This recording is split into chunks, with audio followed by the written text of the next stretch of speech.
수업을 하다가 부쩍 그 생각이 들었어요.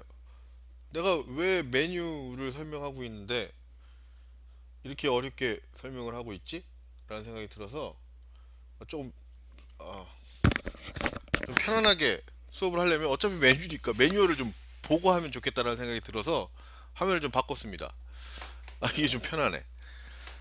어, 그 작동법이 같은 것들은 다 홈페이지에 그 카메라 매뉴얼에 다 나와 있습니다. 여러분들이 더 내 수업 외에도 더 궁금한 게 있다면 저도 다 하는 건 아니에요. 저도 많이 쓰는 것만 쓰는 거고 그렇기 때문에 어, 매뉴얼을 보게 되면 작동법이나 이런 것들을 좀 더 알 수 있어서 특히 이제 메뉴를 알려드려야 되는 거였으니까 메뉴에 관한 매뉴얼을 보는 게 차라리 편하겠다 싶어가지고 어, 수업 방식을 좀 바꿨습니다. 지금 네이버에 들어와서 소니를 검색을 하시면 이렇게 소니를 검색하시면 소니 코리아가 이렇게 나오네요. 지금 수업을 하고 있던 그 H 카메라 G5 카메라가 소니 거니까 소니 홈페이지를 들어가서 한번 매뉴얼을 볼게요. 자, 이제 소니 홈페이지를 들어갑니다. 들어가면 어, 어디에 가냐면 이제 제품 지원으로 우리가 들어가야죠. 사용법을 받을 거니까 제품 지원으로 들어가면 이렇게 떠요. 그러면 여기서 카메라 캠코더 들어가지 마시고 여기 비즈니스 및 전문가, 전문가용 카메라잖아. 우리는 연극영상과 전문가용 카메라, 전문가급에서도 가장 좀 낮은 급이긴 하지만 전문 비즈니스 및 전문가로 들어갑니다. 그럼 이렇게 떠요. 그 중에서 이제 프로페셔널 제품을 찾아야 되니까 프로페셔널 제품으로 들어가요. 들어가서 여기서 카메라를 보는 건데 이 카메라 중에서 여러분 아마 보면 이게 이제 영상 장비에 관한 전문적인 어떤 소니에서 나오는 제품들을 쭉 볼 수 있습니다. 궁금하신 분들은 들어가서 보시고 우리 이제 캠코더로 들어갑니다. 캠코더로 들어가면 여기요. 캠코더로 들어가면 이렇게 쭉 뜨고 우리가 HVR G5 카메라는 여기 핸드헬드 카메라에 들어있어요. 핸드헬드 색깔이 딱 뜨네. 핸드헬드 들어가고 핸들도 들어간 다음에 쭉 찾습니다. 저희 카메라를 카메라를 찾으면 어디 있냐면 조금 낮은 이 전체 중에서는 전문가 중에서 좀 낮은 그레이드 여기 있네요. HVR G5N 우리는 N1입니다. 이거 다른 또 버전들이 있는데 기본적인 사용법들은 다 같으니까 이제 몽땅으로 이제 뭉쳐놨겠죠. 그래서 음, 요걸 보면 요걸 들어갈게요. 들어가면 이제 연락처 구입처 있고 기본적으로 뭐 소개도 있고 속성도 사양 뭐 리소스 액세서리 이런 것들 액세서리 어떤 것들이 있나 뭐 이런 것들이 있다고 얘기하는 거네요. 소개 이렇게 아무튼 카메라가 딱 하나 사진이 보여지고요. 우리가 갖고 있는 거랑 같은 겁니다. 전문가용 카메라인 거 증명됐죠. 그리고 소개가 있고 뭐 프로시브 촬영이 된다 뭐 3.1인치 CMOS를 사용한다 뭐 이런 것들 3분의 1인치 CMOS를 사용한다 뭐 이런 것들이 나오고 요런 게 커지면 요런 게 커지면 이제 가격이 확 올라가는 거죠. 음. 그리고 이제 속성도 나오고 쭉 나오고 쭉 내리다 보면 여기 설명서가 있어요. 설명서. 이 설명서를 누르면 설명서가 여기 있고 설명서가 나오고 설명서를 다운로드 해야죠. 다운로드 한다고 딱 보면 이제 설명서가 이렇게 딱 펼쳐지네요. 안 펼쳐져? 이거 뭐야? 예, 그 설명서가 펼쳐집니다. 소니로 들어와서 소니 홈페이지에 가서 제품을 찾아서 들어와서 여기까지 들어왔어요. 이게 보면 이제 이게 설명서가 나오는 거죠. 그래서 다음 페이지 이렇게 표시가 있어서 보면 어, 요 부분이죠. 지금 설명하려고 했던 게 요 부분이에요. 요 부분이라서 요거를 좀 어, 제가 어렵게 힘들게 카메라를 들고 막 설명하는 것보단 이렇게 설명하는 게 훨씬 더 나을 것 같고 또 이게 있다라는 걸 알려드려야 여러분들이 제가 설명하는 거 외에 또 궁금한 게 있으면 찾아볼 수 있을 거예요. 그래서 여기 보면 이제 메뉴 사용법은 이제 64페이지에 가 있으니까 64페이지로 가야죠 또 우리가. 64페이지로 가야지. 64 요 페이지랑 틀립니다. 요걸 기준으로 가야 되겠죠. 요걸 요 책자를 기준으로 하는 거니까. 63. 자, 여기 나왔네요. 여기 메뉴. 지울 거 지우고. 메뉴가 여기 있습니다. 그리고 아까 말씀드린 대로 메뉴 버튼이 있고 조그 셔틀을 누른다라는 게 나와 있습니다. 요건 다 설명을 했고 메뉴까지 들어가는 것도 다 알려드렸죠. 그래서 메뉴에 들어가면 다음과 같은 메뉴들이 쭉 뜬다라는 설명을 지금 하고 있는 거고요. 여러분들에게 보여드린 거고요. 그리고 이제 요거예요. 메뉴가 이렇게 뜹니다. 그러니까 카메라 셋업 메뉴는 이렇게 아이리스, 익스포저, 게인, 스무스 게인, 뭐 하이퍼 게인, 뭐 AGC 뭐 이런 거 쭉 있다. 그다음에 오디오 세트 메뉴에는 또 이런 게 쭉 있다. 그다음 디스플레이 세트 여러분들한테 말씀드린 것처럼 LCD 창이나 뷰파인더로 볼 때 그러니까 사용자와 인터페이스가 어떻게 되어 있는지에 관한 것이고 인풋 아웃풋. 그다음에 다음 페이지로 넘어가면 타임 코드 있고 그다음에 메모리가 있고 그다음에 이제 기타 세트가 있다 이렇게, 이제 보여집니다. 아, 잘 보이죠? 진작에 이렇게 할 걸. 그래서 이제 카메라 세트를 처음 들어가 보면 이 링 어사인 그다음에 링 로테이트 노말 어퍼지트 이렇게 있죠. 이 아까 말씀드린 대로 이제 그 우리 요번 수업 끝나고 이제 퀴즈로 낼 퀴즈의 정답은 조리개 링이다. 조리개 링 혹은 아이리스 링 뭐 이렇게 쓰셔도 되는데 요거에 관한 메뉴가 이제 떴다라는 거죠. 그래서 읽어보시면 돼요. 링으로 한 게 아이리스냐 혹은 노출이냐를 선택할 수 있게 한다고 링 어사인을 하면 그렇게 한다고 했고요. 그다음에 링을 돌리는 방향을 설정하는 게 있고요. 노멀과 어퍼지트로 하면 되고요.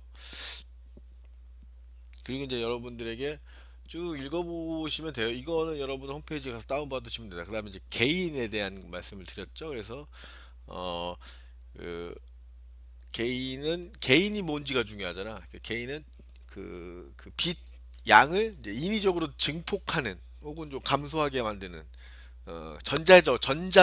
전자적으로 그래서 그 부분에 관한 메뉴를 여기서 세팅할 수 있다 라고 말씀을 드렸어요. 그리고 아까 이것도 보여드렸죠. 데시벨 얼마로 설정하느냐, 얼마 값으로 설정하느냐에 따라서 밝아지기가 확 달라져. 그리고 치명적인 약점이 있다고 말씀을 드렸죠. 인위적으로 빛을 확 증폭하면 노이즈가 이제 심해져서 화면이 안 이쁘다. 그 다음에 스무스 게인. 한 개인 스위치에 설정된 개인 값에서 다른 개인 스위치에 설정된 개인 값으로 전환되는 속도를 그러니까 아까 LMH로 갔을 때 그 개인값 설정하는 게 빠르게 설정이 되느냐 아니면 천천히 스무스하게 가느냐라는 거를 선택할 수 있게 패스트, 미들, 슬로우가 있고 혹은 오프로 설정할 수 있는 기본 설정은 오프입니다. 그래서 여러분들 굳이 이거는 건들 필요가 없다라고 말씀을 드렸었고요. 그다음에 하이퍼 게인은 이 기능을 온하면 하이퍼로 설정하면 온해서 하이퍼로 설정하면 게인을 최대 한도까지 높일 수 있습니다. 그러니까 건들 일이 없어요. 그러니까 이 카메라가 빛을 증폭시킬 수 있는 한 최대한으로 증폭시킨다. 그러면 앞에 설명을 예로 앞에 페이지의 설명을 가지고 얘기하면 개인 값이 아까 우리 봤을 때 21까지 최대한 증폭시킨다 라고 볼 수 있겠네요. 그게 하이퍼 게인이고요. 굳이 하이퍼 게인을 여러분들이 쓸 일은 별로 없습니다. 여기 써 있네요. 하이퍼 게인을 적용하는 동안은 노이즈로 인하여 화질이 떨어질 수 있습니다. 게인은 다 그래요. 그리고 초점을 수동으로 조정할 때 함께 하는 것이 좋습니다. 뭐 그거는 여러분들 알아서 하는 거고 왜냐하면 이 억지로 이제 빛의 그 인위적으로 이제 볼륨을 확 키우듯이 증폭을 시킨 거라서 이제 초점에도 영향을 미친다는 얘기를 하고 있는 거죠. 그래서 이거는 5% 놓으세요. 5%. 그 다음에 AGC 오토 게인 컨트롤, 그러니까 자동 증폭 조정 이게네요. 이게 이게 웃긴 거야. 오토 게인 컨트롤이면 이걸 번역하려면 자동 증폭 조정 이렇게 다 한국말로 자동 증폭 조정이라고 번역을 하든가. 자동 개인 제어는 뭐야? 이 개인은 그대로 영어를 썼잖아. 그래서 상하 이것도 이제 개인에 관한 거죠. 그래서 오프 18, 15, 12 아까 봤죠 메뉴에서 9, 6, 3, 0 중에서 선택할 수 있습니다. 그래서 요거는 뭐냐면 상한 상한을 결정해 놓는 거죠. 왜 상한을 결정해 놓냐면 화질과 영향이 있기 때문에 최대한 빛이 없으면 요 정도까지는 밝게는 하는데 더 이상은 나 개인적으로 내 촬영 감독으로서 개인이 더 이상 화면이 지글지글 끓는 거는 내가 용납할 수 없다. 아, 그렇게 되어 있는 거죠. 개인을 수동으로 하면 당연히 오토니까 효과가 없고요. 그다음에 마이너스 오토 게인 컨트롤이라는 게 있습니다. 그래서 밝은 화면경에서 마이너스 게인 제어를 사용하면 적절한 게인 설정과 노이즈가 적은 촬영을 할 수 있습니다. 밝을 때 마이너스를 설정할 수 있다. 그래서 마이너스 오토 게인 컨트롤을 ON으로 설정하는 경우 캠코더의 다이나믹 레인지는 감소하지 않습니다. 이건 나중에 여러분 하게 되면 알게 될 거고요. 자동 제어 기회를 사용하는 동안 필요에 따라 마이너스 제인 기회를 활성화합니다. 그러니까 요거는 지금 다 개인에 관한 거네요. 개인에 관한 거. 증폭에 관한 거예요. 그다음 이제 화이트 밸런스 프리셋. 화이트 밸런스를 사전에 설정된 화이트 밸런스를 사용합니다. 그래서 요거는 33페이지. 화이트 밸런스에 관한 건 33페이지에 따로 설명이 되어 있고 그 세팅에 관한 거니까. 그다음에 화이트 밸런스 아웃도어 레벨. 어, 화이트 어, 화이트 밸런스 프리셋을 아웃도어로 설정한 경우 오프셋 값을 설정하여 실외 화이트 밸런스를 조정할 수 있습니다. 그래서 마이너스 7은 파란색 정도를 띄게 되고 플러스 7은 붉은색 정도를 떠서 화이트 밸런스 아웃도어로 설정한 경우에 오프셋 값을 설정하는 거예요. 레벨을 설정하는 겁니다. 이게 직접 해보면서 여러분들이 화면 차이를 알아야 되는데, 자, 그리고 화이트 밸런스 프리셋을 매뉴얼 화이트 밸런스 템프로 설정한 경우 색온도를 2300에서 15000까지 조정할 수 있습니다. 여기는 화이트 밸런스, 여기도 화이트 밸런스네요. 여기까지 여기까지가 화이트 밸런스에 관한 설명이네요. 요만큼이. 그다음에 어, 이거는 ATW 오토인데 백열등이나 촛불과 같이 붉은 빛을 내는 광원 또는 실내의 그림자 같이 푸른 빛을 띠는 광원에서 촬영하는 경우 그지 오토죠. 아, 자동으로 화이트 밸런스를 설정할 수 있습니다. 그래서 인텔리전스라면 인공지능이겠네. 어, 자연스럽게 네가 알아서 해라. 이거 왜? 그다음에 하이가 있고 미들이 있고 로우가 있고 로우일 경우에 붉은빛 또는 푸른빛을 더 많이 띄도록 화이트 밸런스를 자동으로 조정하고 하이일 경우에 붉은빛 또는 푸른빛을 더 적게 띄도록 화이트 밸런스를 조정합니다. 라는 걸 이게 오토 T는 뭐야? T는 화이트인데 아무튼 그 화이트 밸런스에 관한 거고요. 요것도 화이트 밸런스 스무스 화이트 밸런스 이제 기본적인 것들만 이제 알고 가면 되는 거니까 촬영만 갖고도요. 촬영만 갖고도 굉장히 어, 심오한 수업이 가능해요. 꽤 오래. 그래서 지금 그걸 전부 다 할 수 있는 거니까 아무튼 화이트 밸런스에 관한 세팅이 이만큼이다. 그리고 스무스 화이트 밸런스 요거 HW 셋은 맑은 하늘이나 햇빛 아래에서는 효과가 없습니다. 자동으로 조정할 때에만 효과가 있습니다라고 하는 거죠 세팅이. 그다음에 스무스 화이트 밸런스는 화이트 밸런스 스위치에서 설정한 색온도 값에서 다른 화이트 밸런스 스위치에서 설정한 각으로 변할 때 트랜지션 속도 이거랑 똑같은 거 봤죠? 스무스 게인, 스무스 화이트 밸런스. 그러니까 내가 메뉴를 딱 바꿀 때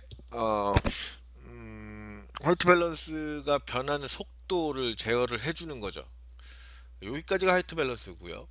그다음에 AE 하면 이제 이게 노출에 관련된 겁니다. AE. 어, 아이리스에 관련된 거예요. 그래서 노출, 여기 노출이라고 써 있죠. 그래서 어, 셀렉트 푸시 이젝트 이젝트 컨트롤 다이얼로 오프셋 값을 설정하여 자동 노출 조정을 마이너스 7. 이게 이렇게 설명하는 게 더 어렵구나. 이게 실습에서 여러분들하고 같이 보면서 모니터로 연결해 놓고 이걸 아무튼 근데 지금은 어쩔 수 없어요. 일단 이거를 이제 한번 쭉 한 여러분들 입장에서는 한 두세 번쯤 한번 읽어보는 정도로는 일단 좀 해주세요. 어, 셔터 속도 또는 게인을 모두 수동으로 조정하는 경우에는 효과가 없습니다. 그 다음에 익스포저를 수동으로 조정하면 A 시프트가 취소됩니다. A 시프트. 어쨌든 이거는 여러분들 쓰기 기본 설정을 놓고 쓰는 거예요. 그러니까 이제 광량을 조절하는 거예요. 어, 광량을 조절하는 거니까 요 게인하고 연결이 되겠죠. 그래서 하이퍼 게인을 온으로 하면 효과가 없습니다. 내가 여러분 하이퍼 게인은 건들지 말라고 얘기를 드렸죠.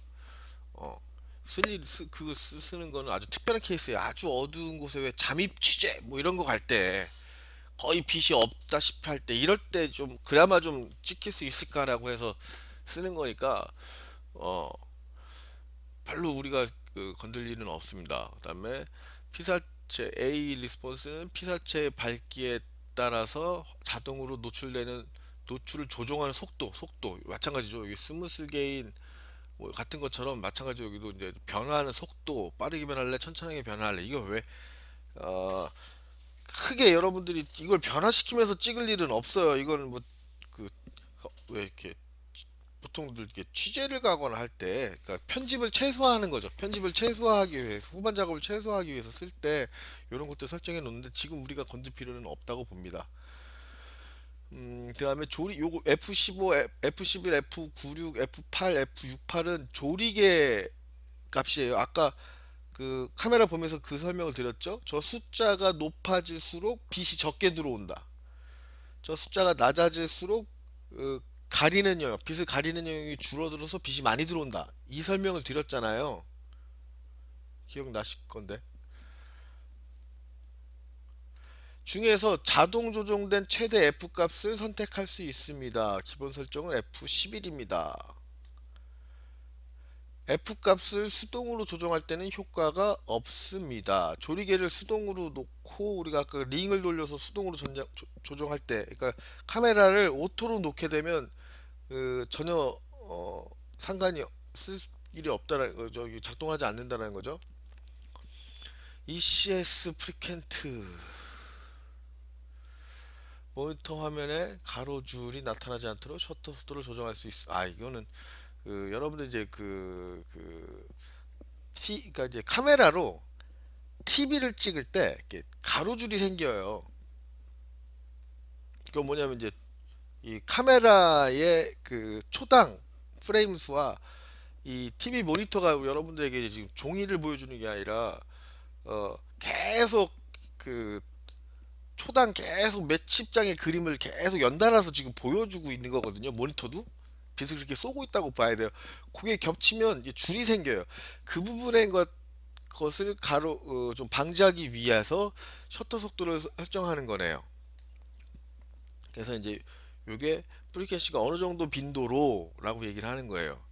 어, 복잡하니까 일단 여러분들이 지금 특별히 모니터를 찍거나 하지 않을 그리고 이거는 셔터 스피드로도 다 컨트롤이 돼요. 여기 셔터 속도로 설정을 할 수 있는 거라서 지금 여러분들이 굳이 뭐 파악하지 않아도 될 것 같고 그러니까 줄이 생기는 이유만 알아주시면 돼요.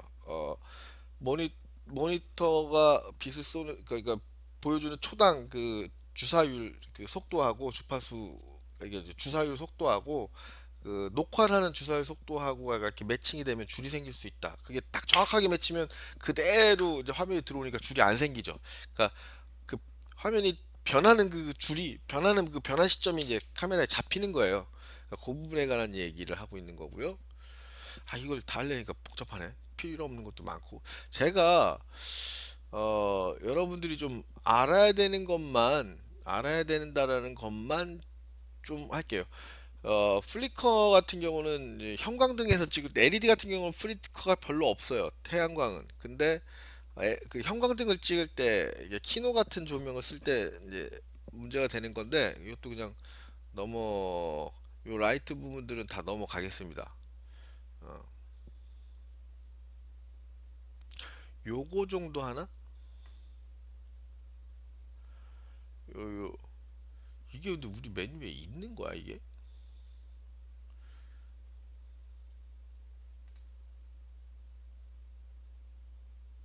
없는 것도 많은 것 같은데?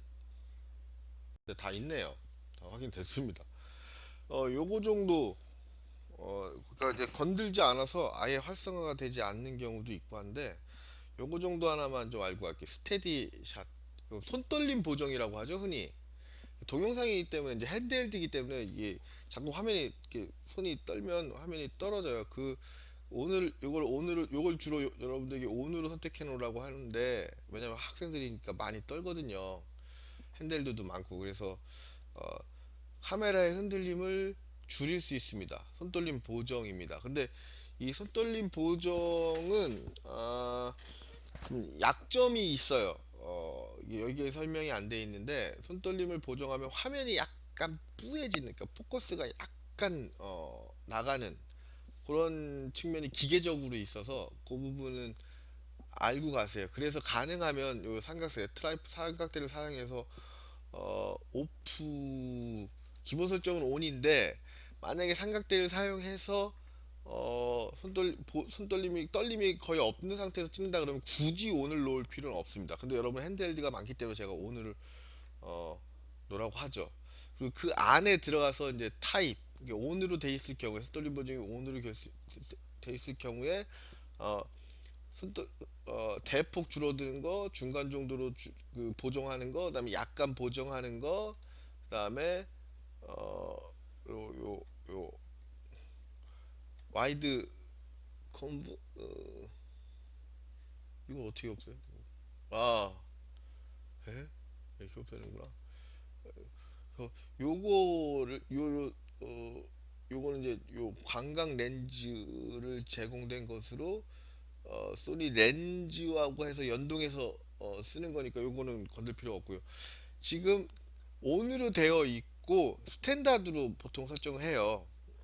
스탠다드로 설정을 하는데, 만약에 여러분들이 그 손떨림 보정을 굳이 쓰지 않아도 되는 거라면 오프로 해놓는 게 화질을 건지기에는 약간의 차이예요. 약간의 차이인데 아주 미세합니다. 잘 모를 때도 있는데 그런 측면은 있다라는 부분을 말씀을 드립니다. 그 다음에 어, 오토포커스 어시스트, 이 기능을 온하면 자동 포커스 조정 모드에서 포커싱 링을 사용하여 일시적으로 초점을 직접 조정할 수 있습니다. 기본功能은 오프입니다. 포커스 스위치가 오토로 설정된 경우에, 그러니까 아 이게 지금 포커스가 지금 매뉴얼로 설정하면 포커스 링을 돌려서 한다고 했잖아요. 근데 오토로 설정할 경우에는 이제 오토 포커스를 할 거 아니에요. 그럴 때도 오토포커스 링으로 해놨을 때도 일시적으로 잠깐 포커스를 아웃 시켰다 인하던가 뭐 이런 촬영이 필요할 때 쓰는 건데, 기본적으로 우리들은 포커스를 다 수동으로 놓고 쓰는 경우가 대부분이니까 이런 거 이게 있다라는 정도만 알 수 있으면 좋겠고요.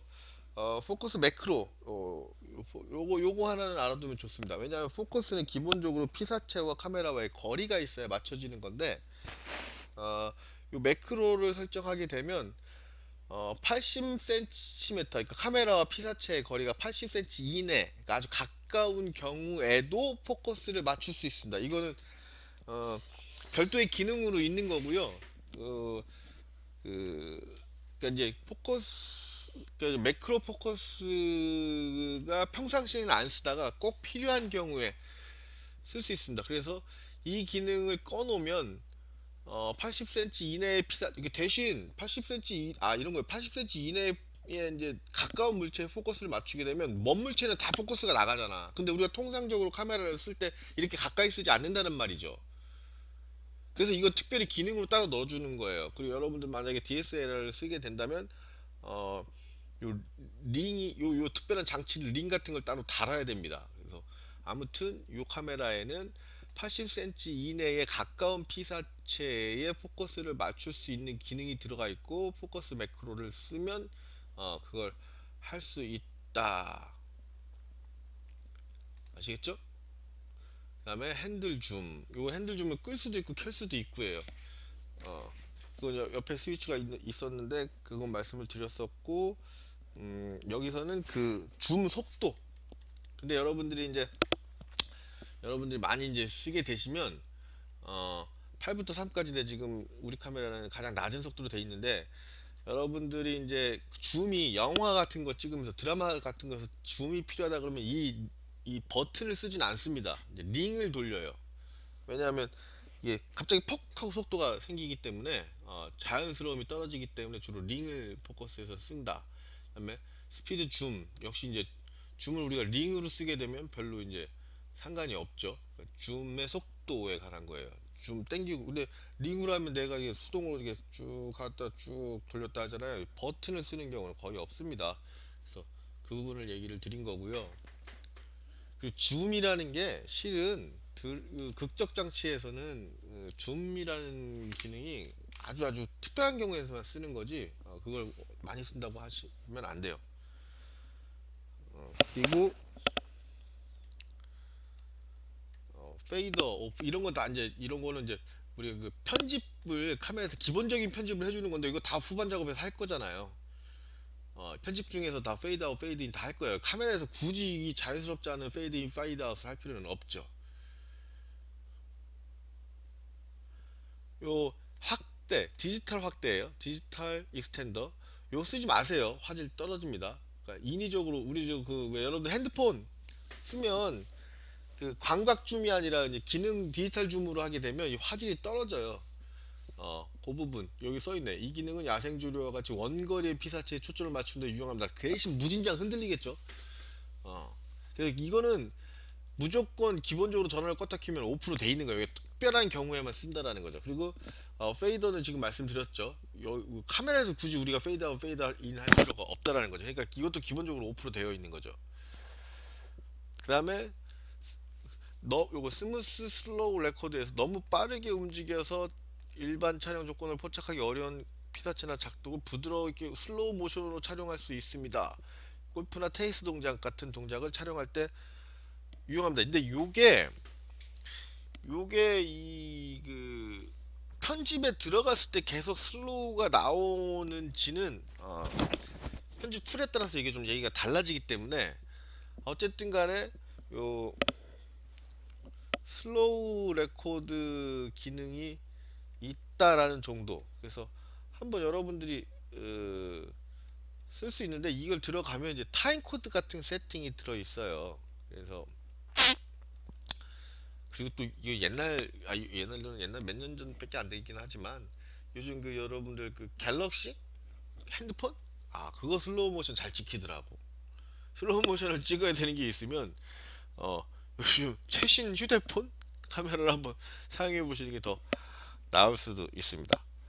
그 다음에 페이지 넘기는 거 어디 갔어? 이렇게 쭉 이게 왜냐하면 타임 코드가 꼬이기 때문에 설정할 게 많아져요. 그래서 이게 또한 그렇게 찍었을 때 이제 편집 툴하고도 연동이 되는가도 체크를 해봐야 되기 때문에 그런 측면이 있습니다. 아무튼 한번 써볼 수도 한번 테스트 해볼 수도 있죠. 그다음에 인터벌 레코드. 이게 어, 그 타임레스 기법이라고 이제 흔히들 알려져 있는데 한번 검색해 보세요. 타임레스 기법. 그래서 장시간을 찍는데 중간중간에 촬영을 끊는 거야. 그래서 한 3시간 동안의 움직임을 뭐 한 5초? 10초? 이렇게 이런 설정을 하는 건데, 요게 설정이 다 들어가요. 근데 요즘은 타임레스? 우리가 굳이 타임레스를 쓸 일이 있나? 아무튼 그 기능이 요 안에 이제 들어가 있습니다. 요건 나도 한 번도 안 써봤어요. 그다음에 DV 프레임 레코드, 우리 거는 이제 활성화되지 않는데, 그 애니메이션 같은 걸 찍을 때 어, 탁 찍고 다시 세팅한 다음에 탁 찍고 다시 세팅한 다음에 탁 찍고 그렇게 해야 되잖아요. 그 부분에 관한 얘기입니다.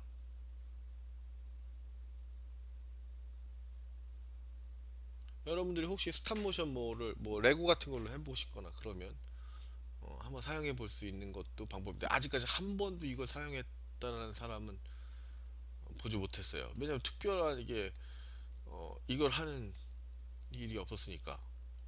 한번 해보세요. 인형이나 장난감 갖고. 여러분들 중에 관심 있는 사람은. 네. 트랜지션 아무 의미 없죠. 우리 트랜지션 전부 다 편집, 여러분들 편집 배우면 편집 툴에 가서 다 합니다.